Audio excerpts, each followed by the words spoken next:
the eye of the tiger, the fighter, dancing through the fire. 'Cause I am a champion. You're gonna hear me roar louder, louder than a lion. 'Cause I am a champion. You're gonna hear me roar.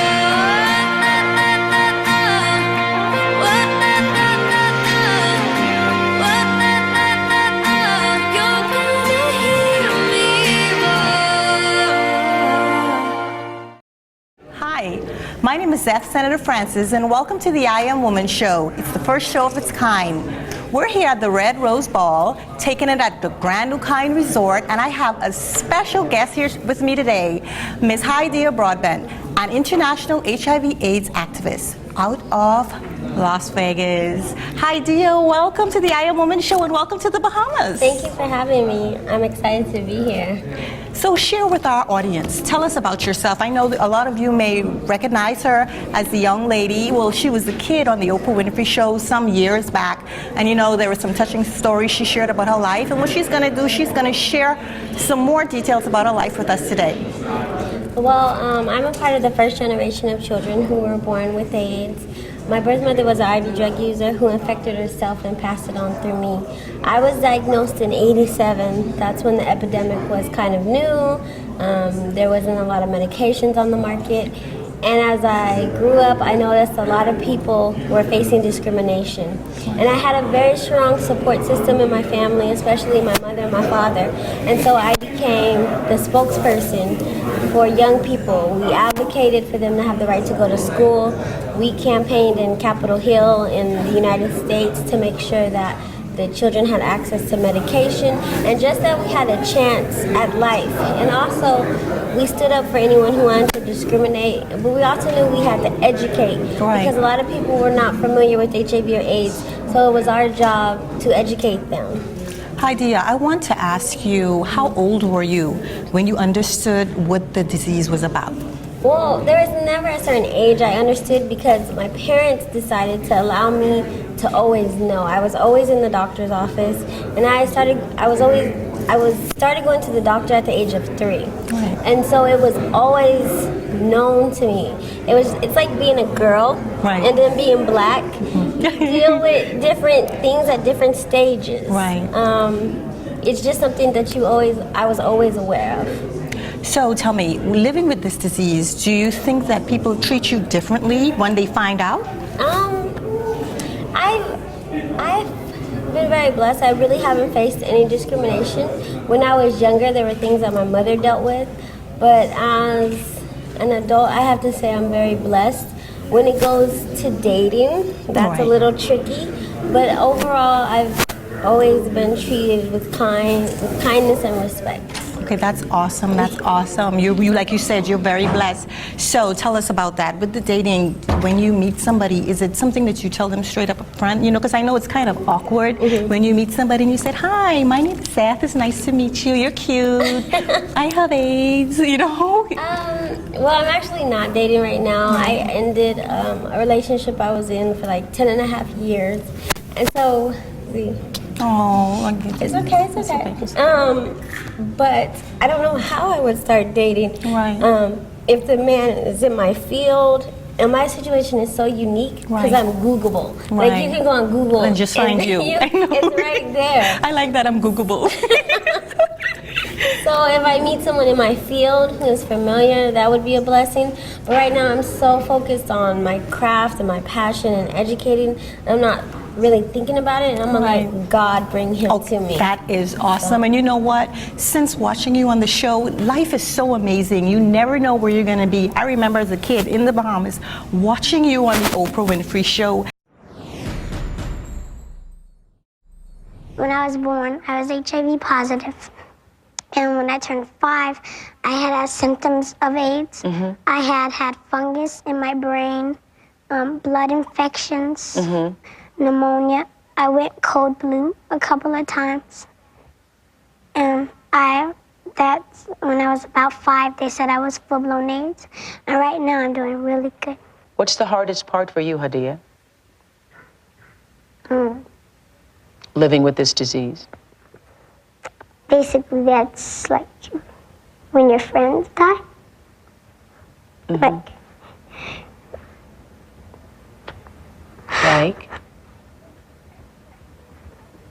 that's the hardest part because you love them and you always lose a friend to AIDS. Hard, but especially, I don't think it's real harder on the parents than on me. And they're friends and stuff, and you love them a lot, and you get real close. And like a lot of my friends that have died of AIDS,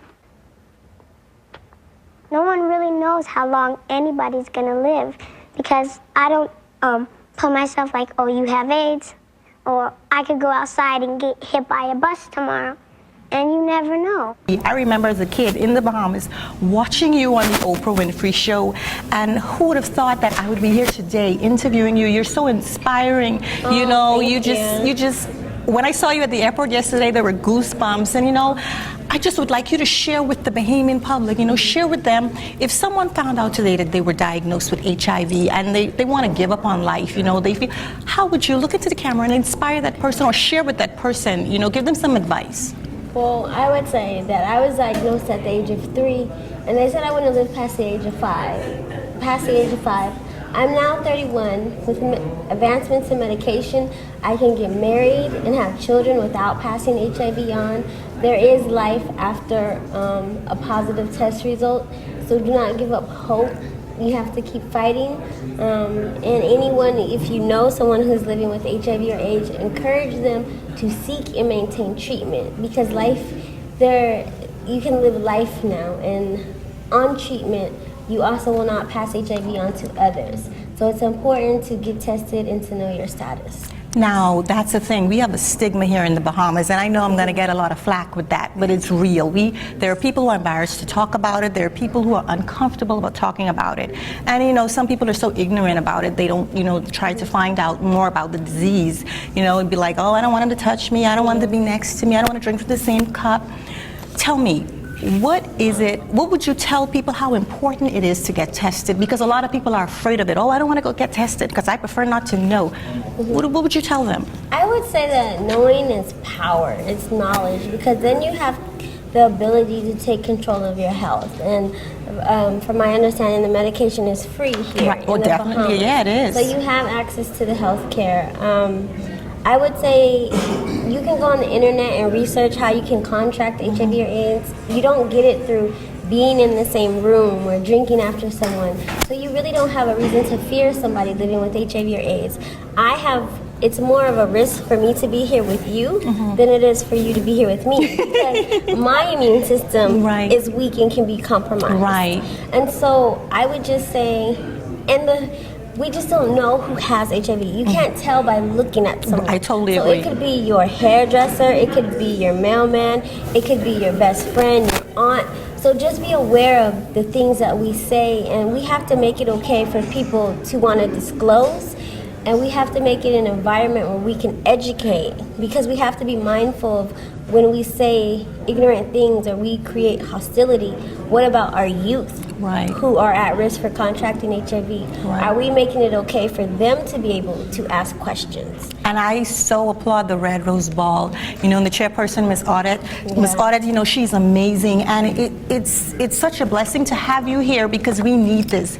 We need to spread the word of HIV awareness and get people to open up about it. You know, open up in schools, open up in your family. You know, like you say, your parents. I watched an interview. You said you guys talk about it around the dinner table. It's not a secret. Right. You know, and so we need, in the Bahamas, we need people to be more alert, more cautious, more caring, more understanding, because when you live with someone, unless it affects your home, you know, don't judge. You can't tell, and I tell people that all the time. You can look at somebody and you would never know. So be careful how you judge. You know, we're all humans. We all need love. We all need care. And you can come here today and have a heart attack and just fall down. I love when you said, oh my God, I watched your interview like 1,000,000 times. You said, you could wake up and go out and get hit by a bus tomorrow, and which is true.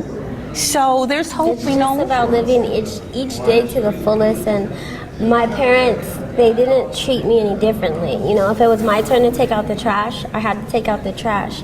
And so that gave me strength not to dwell. If I had to go in the hospital, okay, I had to go in the hospital. Right. You know, I have pills to take every day. Okay, Right. you take your pills because you still have breath. And as long as you have breath, you have life. And so, I have one more question. Okay. Have you ever woken up one day and said, I wish that my life was different? oh, when I have to pay bills, of course. I mean, I have struggles like everyone else. Right. You know, I have down days. You know, sometimes my faith is tested. But my life is my life, and I've never wished not to have AIDS. Right. If that sounds really weird, but I face struggles and I have down days. So I have days where I'm down, but I've never wished for anyone else's life. Right. I wish for God to give me strength to get me through, and that's how I handle that. Hydeia, it's such a pleasure to Thank have you you. here, and I hope this wouldn't be the last time I see No, I you. will be back. Definitely. I will be back. And you have to go to the beach. You have to Okay. come back again so we can take you to fish fries and do some vacation Everything stuff. good is gone. You think you left me broken down. You think that I'd come running back. Well, baby, you don't know me 'cause you did wrong. What doesn't kill you makes you stronger. Stand